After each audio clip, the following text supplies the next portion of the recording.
पढ़ेंगे बेटा सेट। तो फर्स्टली आपको पता होना चाहिए व्हाट इज सेट। सेट की डेफिनेशन। तो सेट क्या होता है बेटा? एक वेल डिफाइंड कलेक्शन होता है ऑब्जेक्ट्स का। क्या होता है set? Well defined collection of objects. Well defined collection of objects. Collection तो कुछ भी हो सकता है ऑब्जेक्ट्स का, बट वो कैसा होना चाहिए बेटा? Well defined. अब वेल डिफाइंड का मतलब क्या है यहाँ पे? जैसे कोई भी सेट ले लिया हमने, क्या है ये सभी? Natural number. क्या है? Natural numbers. तो क्या ये कभी चेंज होंगे? No ma'am. कभी से यही पढ़ते आए हैं हम, और यही रहेंगे। तो इसका मतलब ये सेट कैसा है?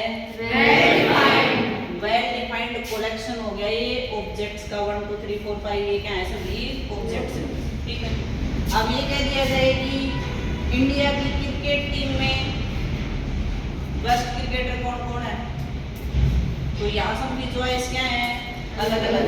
किसी को कोई अच्छा लगता है, किसी को कोई अच्छा लगता है।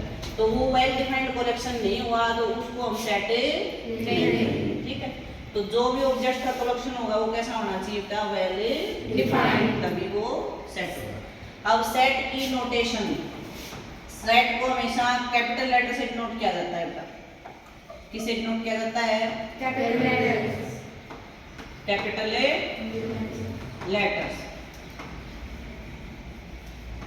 फॉर एग्जाम्पल ए है, बी है, सी है, डी है। कोई भी जैसे ये सेट लिखा है तो इसको क्या लिखोगे? ए इज इक्वल। जो भी नोटेशन आपको यहाँ पे देनी है वो हमेशा क्या रहेगी? Capital letters. अब आती है सेट की रिप्रेजेंटेशन।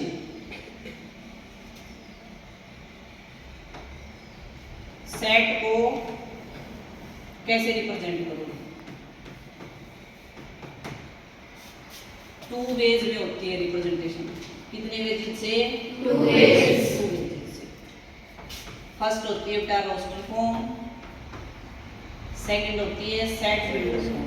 कौन कौन सी फॉर्म होती हैं? Roster form, set builder form. अब दोनों में क्या डिफरेंस है? देखो रोस्टर फॉर्म कौन सी फॉर्म को कहते हैं?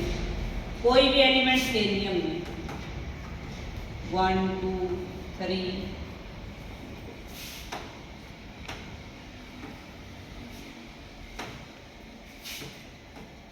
ये कुछ एलिमेंट्स हैं हमारे पास। इनको कोमाज के द्वारा क्या कर रखा है? सेपरेट। तो इसका मतलब ये कौन सी फॉर्म है बेटा? लेकिन अभी ये सेट नहीं है, क्योंकि इसके बाहर एक ब्रैकेट लगाना पड़ेगा। कौन सा ब्रैकेट यूज करेंगे? ये जो ब्रैकेट यहाँ पे लगा रखा है इसका क्या नेम बेटा? Curly bracket. सेट में हमेशा इसी ब्रैकेट को यूज किया जाता है। तो ये वाले ब्रैकेट में इनक्लोज करो कोमाज के द्वारा सभी को सेपरेट। तो कौन सी फॉर्म हो जाएगी? वो रोस्टर फॉर्म। अब सेट बिल्डर फॉर्म क्या होती है बेटा? इसी को एक प्रॉपर्टी की फॉर्म में लिख देना। अब प्रॉपर्टी की फॉर्म में कैसे लिखा जाएगा? ये सभी नंबर कैसे नंबर है ये पता होना चाहिए। Natural number. तो स्टेटमेंट की फॉर्म में लिखेंगे इसको हम x such that x belong कर रहा है नेचुरल नंबर से, और x is equal to n। n की जगह यहाँ पे जाएंगे 1 2 3 4 5 सभी। ठीक है। वैसे इस x की जगह n लिखो यहाँ पे। ये वाला जो x यहाँ पे लिखा हुआ है इसको ऐसे लिखना बेटर रहेगा। x is equal to n, और ये जो n यहाँ पे लिखा है ये बिलोंग करेगा नेचुरल नंबर से। ठीक है। अब इसके साथ एक चीज और लिखनी है। वो कब लिखनी है? जब सेट फाइनाइट है या इनफाइनाइट। ठीक है। लेकिन अभी हमने फाइनाइट और इनफाइनाइट सेट को नहीं पढ़ा, उसको पढ़ेंगे पहले। इतनी बात समझ में आ गई? कोमाज के द्वारा सेपरेट कर देना रोस्टर फॉर्म है, उसी को प्रॉपर्टी की फॉर्म में या स्टेटमेंट की फॉर्म में लिख देना सेट बिल्डर फॉर्म। अब आते हैं इसके टाइप्स ऑफ सेट्स। किस टाइप के होते हैं सेट? देखो किस टाइप के होते हैं। इम्पटी सेट, इसके टीम नेम है इम्पटी, वोइड, या फिर नल सेट भी कह सकते हैं।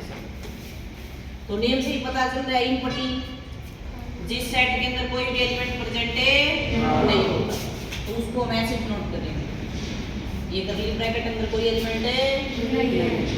या फिर दूसरी नोटेशन क्या होगी इसकी, फाइव, इसको क्या बोलेंगे, तो इसका मतलब ये इम्पटी सेट है, हमारे पास कोई एलिमेंट प्रेजेंट नहीं है।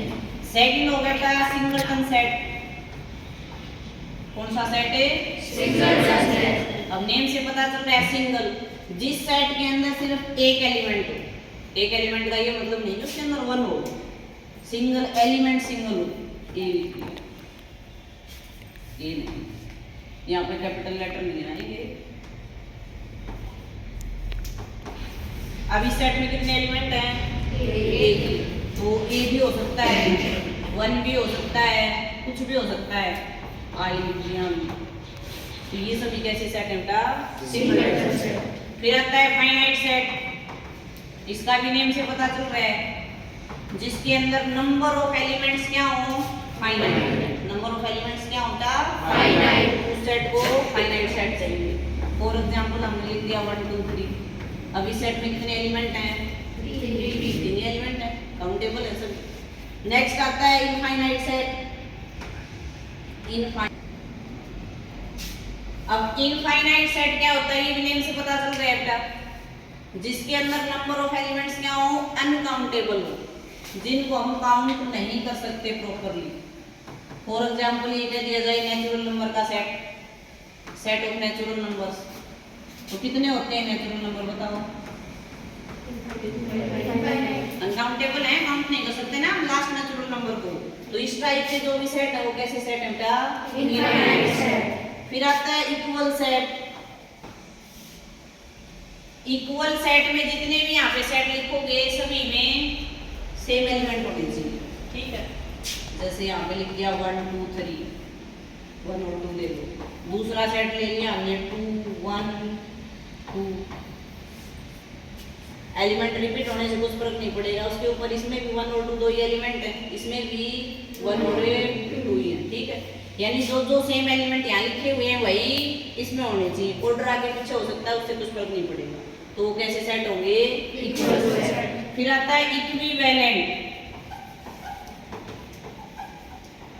अब दोनों में क्या डिफरेंस है, equal set equivalent set, name तो एक जैसे लग रहे हैं देखने में।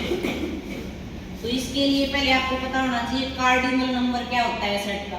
कौन सा नंबर है, cardinal number. Cardinal number, cardinal number. तो कार्डिनल नंबर का मतलब होता है किसी भी सेट में कितने एलिमेंट प्रेजेंट है। फॉर एग्जांपल एक सेट ए ले लिया हमने जिसमें लिखा हुआ है ए बी सी, तो इसमें नंबर ऑफ एलिमेंट्स कितने हैं, 3। तो इसको हम लिखेंगे एन ए, इसका मतलब number of elements in set ए 3। तो ये 3 जो लिखा हुआ है ये सेट का कार्डिनल नंबर। तो जो भी सेट हमारे पास है उनका कार्डिनल नंबर अगर सेम है तो वो इक्विवेलेंट सेट है, इक्वल नहीं है।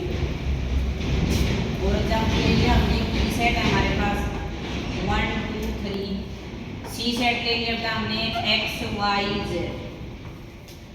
अब इस सेट का कार्डिनल नंबर क्या है, 3। इस सेट का भी कार्डिनल नंबर क्या है, 3। इसका मतलब ये कैसे सेट है, इक्विवेलेंट। इनको हम इक्वल सेट कह सकते हैं, नहीं कह सकते, इक्वल नहीं है ये, कैसे सेट है बेटा, इक्विवेलेंट। तो इक्वल सेट में एलिमेंट सेम देखने को मिलेंगे, 2 सेट है 3 सेट है 4 सेट है जितने भी, लेकिन इक्विवेलेंट में क्या रहेगा, कार्डिनल नंबर सेम, ठीक है। आगे यहाँ तक की बातें समझ में, तो ये था।